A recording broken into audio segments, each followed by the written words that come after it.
field. Okay, so let's get started. And the first thing we're going to have a look at is the equation of the line. I'm sure you would have studied this before at high school, so a lot of this will be revision for many of you. But we'll get started here now. Oh, that's not the right pen. Okay, equation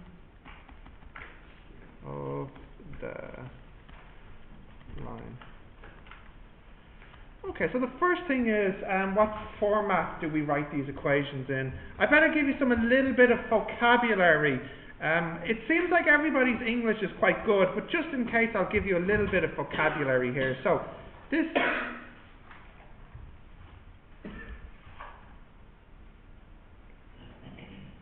Okay.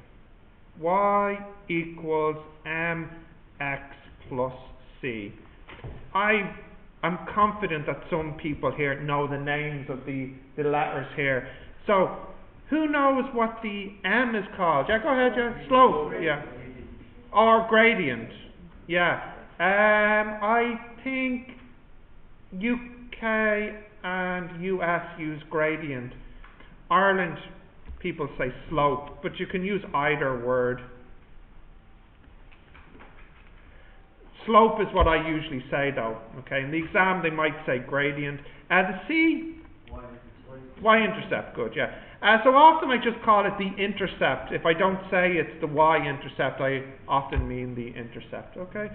Right, so just make note of this vocabulary here, and we'll have a look at what each one means exactly now.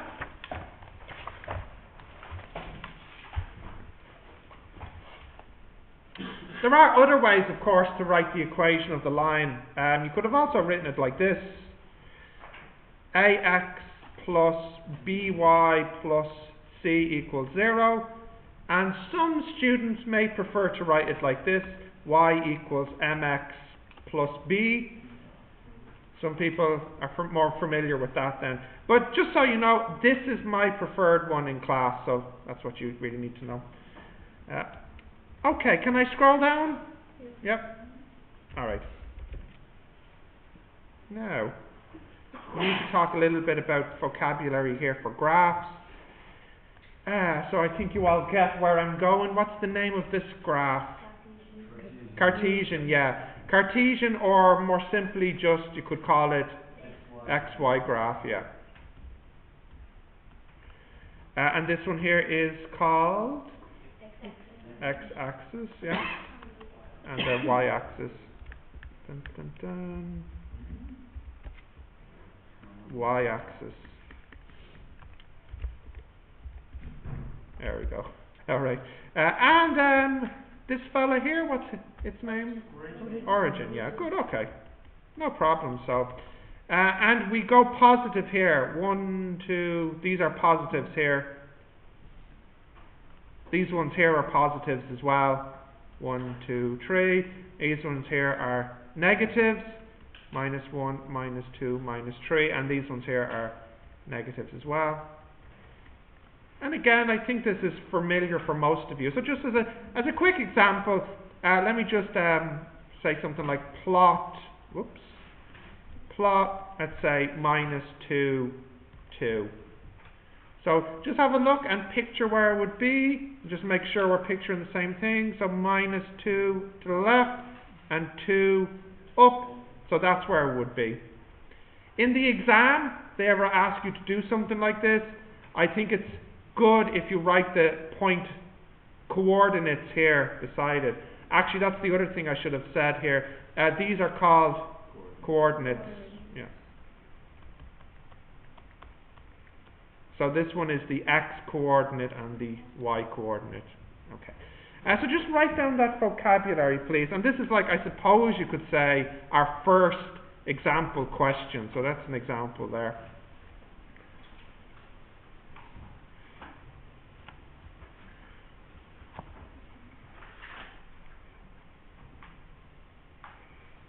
Okay. Have we got this? Yeah. All right. Next term now. Okay, so back to our coordinates. Let's imagine we have one point here, x1, y1. We have another point here, x2, y2. And I would like to know what is this point here, which we'll call the midpoint now. So, who remembers the formula here from school? No, you're thinking of the other formula? It's the plus one, yeah. Yeah, it's x1 plus x2 over 2, yeah. Okay, for the y. So that's how we can get the middle point between 2 points. By the way, what would happen if I had 3 points? X1, y1, x2, y2, x3, y3. If I had 3 points and I wanted the middle. Add them all together. That's it, yeah. So what's another word that might describe midpoint? If you think of what you're doing here, Average? it's kind of like an average, isn't it? So the midpoint is like an average point. Because if you have 3, you add and divide by 3. If you have 4, you add and divide by 4.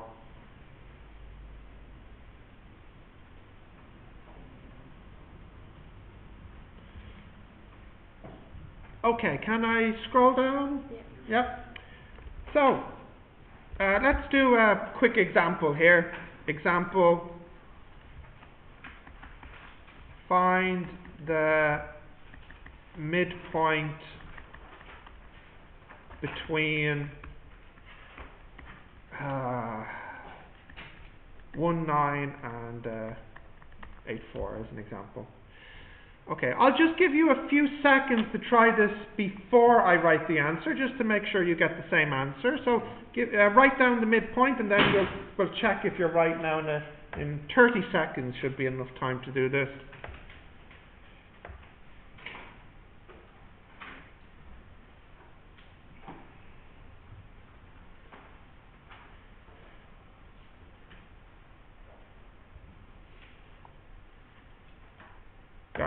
Some people have answers here. Yeah, let's don't say the answer because some people are still adding up.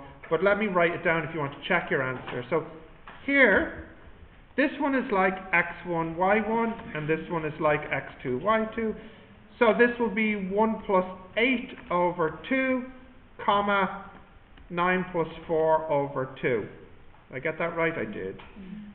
So that's 9 over 2 and 13 over 2. And if you want, you can write that as 4.5 and 6.5 then. Okay, so that's fine. Let's go on to something else now. Okay, so a little bit more vocabulary. Can I scroll down here? We all have this, yeah? Let's see who remembers this word here. Okay, suppose I have something like this, and I want to change it so it looks like this. Yeah, what would be the sentence that describes, like what way would you phrase the question? How would you describe? Oh good, so right as a standard form, yeah, that would work. A little bit more general though, there's another way to describe it. Oh, more general than that. No. No, too particular. Like if suppose I had something like this. Hang on, no. Let's do another example. I had something like this, and I said to rewrite it so maybe you have it in this form, L equals something. How do you describe this here? Yeah, that's it. So what would you say? Well, I'm deaf. You would say, what's the verb? Rewrite. Yeah, you could say change. I usually actually say make. So I would say, in this example here, I would say make L the subject of the formula. Yeah. So here, what would you describe this as?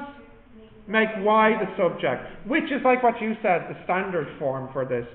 So here we make Y the subject. Yeah, or you could say in terms of, no, actually you would say in terms of X.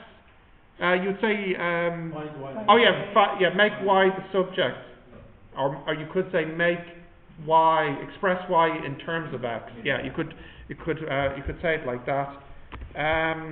I think in the UK, which is what this system is like, I think they might more use subject. I'm not sure. It's just my experience. In the exam, I think they might say write it in standard form, and then they would write this beside that. Anyways, let's have a look at an example. Let's say, for example, 3x plus 4y plus 2 equals 0, and we want to change the subject here.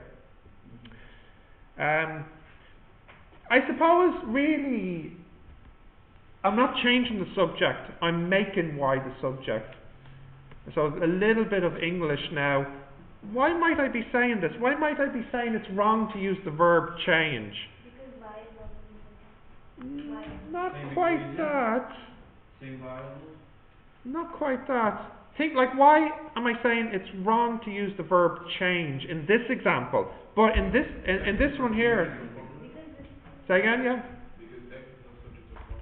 Yeah, or more generally, at the moment there isn't a subject, so I can't change the subject if there isn't one. So I have to make y the subject. Okay.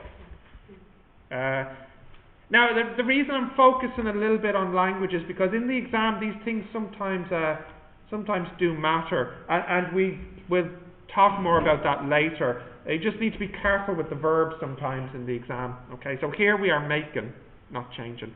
Right. So I want to make y the subject. I need to look at what I have to move. This one here, I don't want it here. I'll have to move it to the right, and this one here, I'll have to move it to the right as well, and I can keep this one on the left. Okay, so keeping this on the left. Hang on, mate. There you go. 4y equals minus 3x minus 2. So only one step left. What's left? Divide by 4, yeah. So y equals minus 3 over 4x minus 2 over 4. And of course you can actually simplify. You can put it all over 4. It's actually more useful not to do that, because when it's written in this form, separate, you can identify this is the m and this is the c. But if it was all over 4, you couldn't identify that. So when possible, try to keep it separate when possible. Okay, write this example down and we'll have a look at another thing now.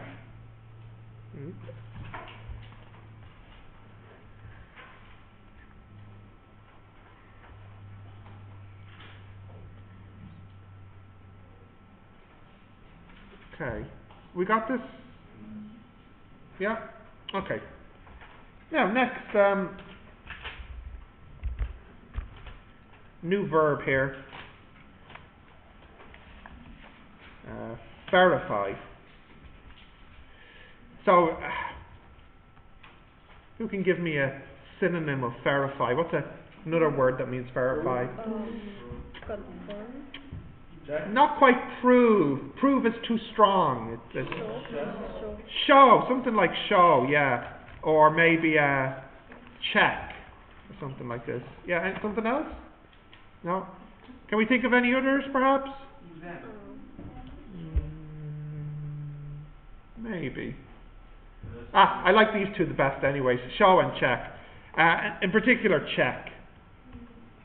You want to see if it's true or false. You want to check if it's a true or a false statement. So this word comes up in questions like this. If I said to you, verify, let's say, 1-1 is on the line, let's say, I don't know, y equals 3x minus 2. So you have a line, and we'll talk in a moment about how to draw these. You have a line, and you want to know if the point 1-1 is on this line, or is it off the line. And in this case it's on the line, but we want to check that it's actually on the line. So here is the point 1-1. We want to know, is it sitting on the line, or is it sitting off the line? And I'm sure somebody has seen this before. what are we to do to figure this out? Just Substitute, very good, yeah. We have to substitute this in here. We have to see if what we get is true or false. So let's sub it in. 1 equals 3 times 1 minus 2. Obviously true. So because this is true, therefore 1, 1 is on the line. Okay. So that's not too bad. If we can write this example down, please. Whoops, the heck, oh come on.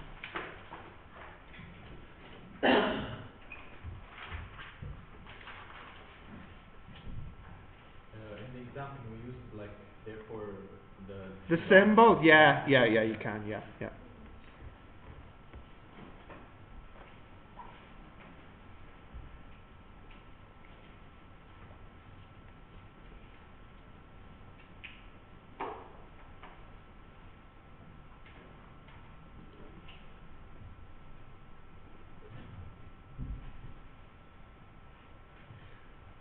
Okay. Now we'll talk a little bit about finding the intercept. Can I scroll down? Yeah. Yep. Okay. Right, so let's take something like this. Let's just say 2x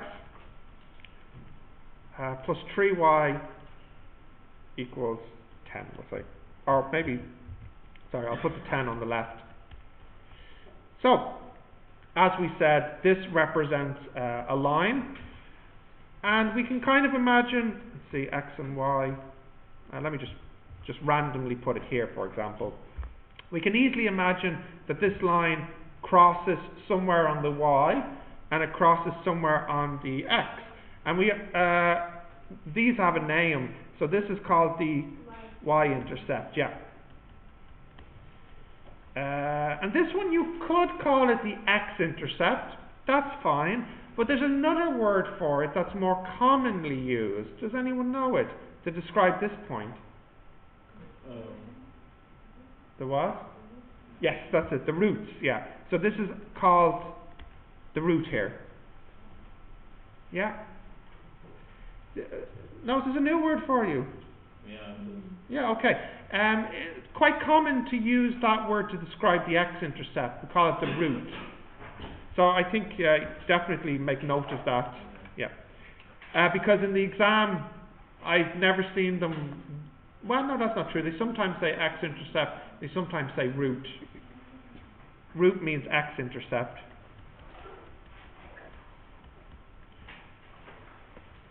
Okay, anyways, on to how to find the X and the Y-intercept. Okay, so let's start here with the Y-intercept. How can we figure out what the Y-intercept is? Yeah, a substitute. Yeah, it's like you're solving, more precisely, you're substituting X is 0. So to find the Y-intercept, X is equal to 0. Yeah, and vice versa then, yeah. So let's do that one here. We make x 0. So we get 2 times 0 plus 3y minus 10 equals 0. So I think we can all see that 3y equals 10. So y equals 10 over 3. And we do a similar process to find the x-intercept. To find the x, have I got that right? I didn't make a mistake, did I? Find x-intercept, you make y equal to 0. Okay, so let's make y equal to 0. So that would be 2x plus 3 times 0 minus 10 equals 0. So that would be 2x equals 10. So then x equals 10 over 2, which is 5 then, yeah. Yeah? We can do it with the sub-intercept, right? Oh, the y equals mx plus c. It's a little easier that way, isn't it? Because you can already see what the y-intercept is, yeah. That's why I did this example, because it's a little bit harder. Yeah. Okay. It's useful to find the x and the y-intercept because it means if I was to ask you to draw this, it's much easier to draw now because you know where it crosses the x. It crosses the x at 5. So my picture here is actually wrong, and it crosses the y at 3.33. So that's 1 here. This one is 10 over 3, and it's going like this. By the way, if this is 1, 2, 3, and this is 1, 2, 3, that's obviously fine. Am I allowed to do something like this? 1, 2, 3, 10, 20, 30. So here this is 1 unit, and here this is 10 units. Is that allowable or not allowable? Not allowable. No, it's allowable. Yeah. You can do this. What you can't do is change the unit in the middle. So you can't suddenly go 1, 2, 3, 13. That's certainly not allowable. But within each axis, they don't have to be the same scale on each axis. So this one could be 1, 2, 3, and this one could be 10, 20, 30. Okay? And sometimes it's convenient to do that. If your y values are very big and your x values are very small, it's kind of stupid to do 1, 2, 3, 1, 2, 3. It might be easier to do 1, 2, 3, 10, 20, 30. And that's fine. There's no problem with that. Let's talk a little bit more about making the graph though. So if I can scroll down here. Now, sometimes in the exam they want the graph to be very neat, and sometimes they just want a quick graph, okay? So, the verb here. What verb do we use if we want a neat, clean graph, and what verb do we use if we want a quick graph? Yeah, so if we want a nice, clean, neat graph, the verb is plot. Yeah. So by the verb plot means that they want to see you mark a point and mark a point and draw a line. Hang on. Try that again. There. So plot means mark a point, draw a line. Okay. If they say the other word, sketch. So if you want something quick, that is a sketch. So the best way to plot, oh goodness. The best way to plot, I recommend, is to find the intercepts, like how I did a moment ago. But this isn't really necessary if I want a sketch. A sketch can be something a little bit quicker, a little bit rougher. And you can really do sketches quite quickly if you have the equation written in the standard form. So let me give you an example. Let's say I say sketch y equals 2x plus 3. So, how can we quickly sketch that?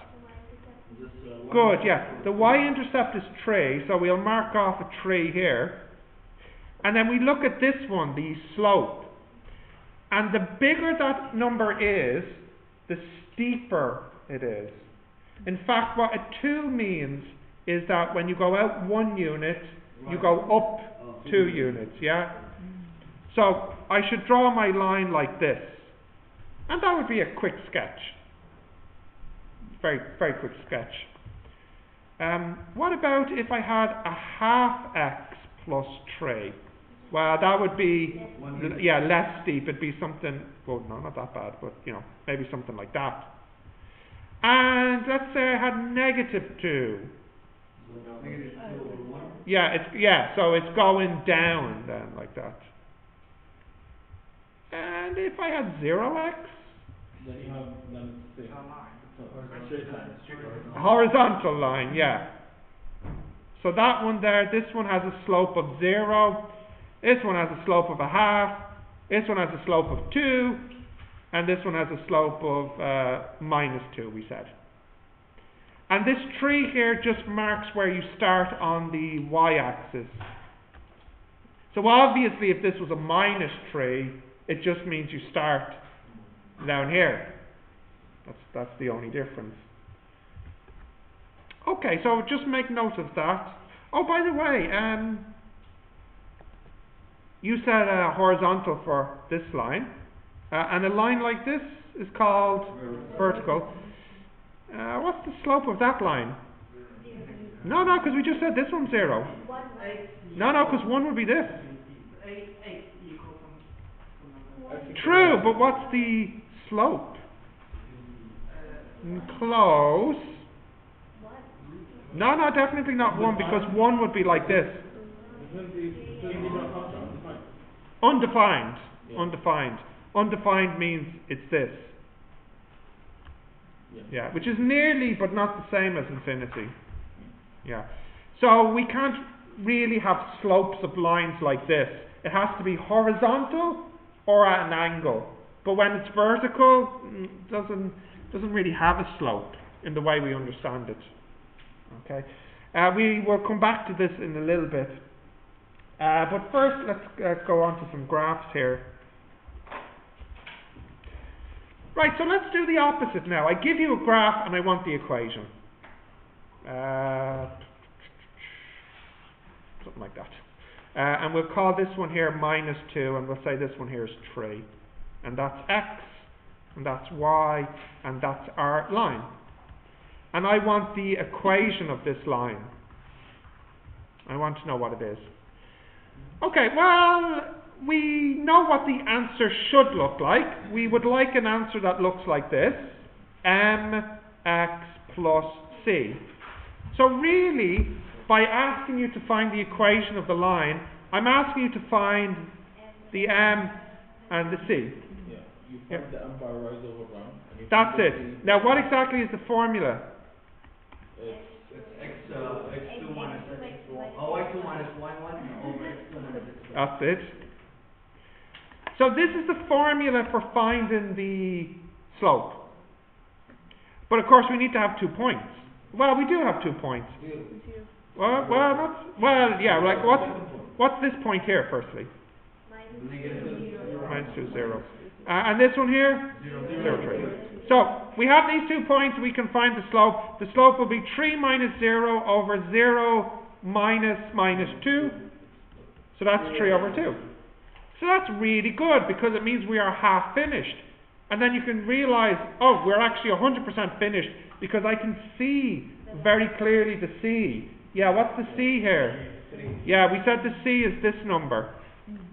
So very, very quickly I have the answer. Y is 3 over 2x plus 3. Now, sometimes in the exam, they want you to write the answer in the form ax plus by plus c equals 0. Not all the time, but sometimes they say this. So, let's just do that one here. What would be the first thing I should do to try and change this into the form ax plus by plus c equals 0? I multiply it by 2. That's what I'll do first anyways. I'll multiply by 2. So I get 2y equals 3x plus 6. And then there's only one thing left to do. What's that? 2y to the other side, yeah. So I have 3x minus 2y plus 6 equals 0. Plus 6. I hope. Yes. No. Do believe that I can make mistakes. Yes, I encourage you to keep an eye on me. Okay. Now, this one was kind of easy because the 2 points were nice, clear points to see, but sometimes it's not as nice as that. So let's do another example. Can I scroll down? Yeah. Okay, so let's say I had something like, I don't know, something like this. We have this point here at 1, 1. And let's say this point here is 3, 4. That's not as easy because now we can't see what the c is. I mean, it's going to be something here, but it's not quite clear. Well, what we can still do is we can still get the m. The m will be 4 minus 1 over 3 minus 1, which is 3 over 2. Alright, but now we have a bit of a problem. I don't know what the C is. So y2 plus y1 equals m. I don't like that formula, sorry. You can use it if you like, but I don't like this one. There's another way to do it. Substitutes what I want. Now you can use that formula in the exam if you want, that's fine. The y2 minus y1 equals m times x2 minus x1. What I usually do here is I substitute to get the C. I choose any of these, doesn't matter which. So let me take this one. I put that in here to get C. So I have 1 equals 3 over 2 times 1 plus C. So I get C equals 1 minus 3 over 2, which is minus a half. Oh, so I'm finished. I have my C now. Y equals 3 over 2x minus a half. That's my answer here. You will get the same answer using that formula for sure.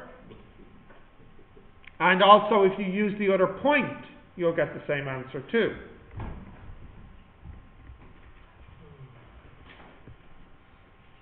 This is the outcome moving, right? Yes, as long as my laptop doesn't crash, I should be able to upload the video afterwards. Get to do No. The reason I like to use Linux is because when this is over, I can just type in a command, YouTube. It'll automatically convert the video to MP4 and upload it to my YouTube channel. So you have a shortcut. Yeah. So I made my own little script to do it. Can you do that in Windows? No. No, you can't. Okay. Continue? Yep. Okay, so the next thing to have a look at, which you'll need to see, we talk a little bit now about horizontal and vertical lines. X, Y.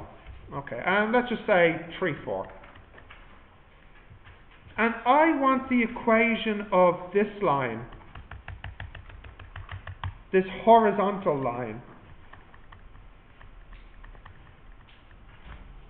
So this line here, its equation has a special, simple little form. Y equals 4, yeah. That's the equation of this horizontal line. And the reason for that is because everywhere on this line, the y is always 4. Okay, well let's do a vertical line. Let's say 1, 1, and I want the vertical line. Yeah, you get the, I should make it a bit more interesting. 1, 2. X equals 1. 1, yeah. No, the reason for 1 is everywhere on this line, the x value is always 1 then. So it's a little bit strange. For horizontal, the equation is y equals. And for vertical, the equation is x equals. So it feels a little bit opposite when you say it like that. So there's 2 more examples you can write down, please.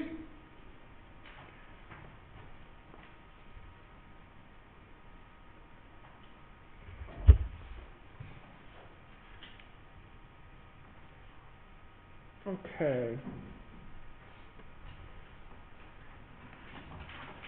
Right, now I'll let you try some of these questions for about 5 minutes. Then after about 5 minutes we can take a little bit of a break for 10 minutes and then we can start the next class, okay? The more you can do the better, because the homework is I want you to finish all these questions. So the more you do now, the less to do at home. So do your best to do as many of these now, please. And your homework is to finish this page at home. Now, how many books do I need to get for people? 2 books and 1 for me. Okay. Let me stop this video. Correct.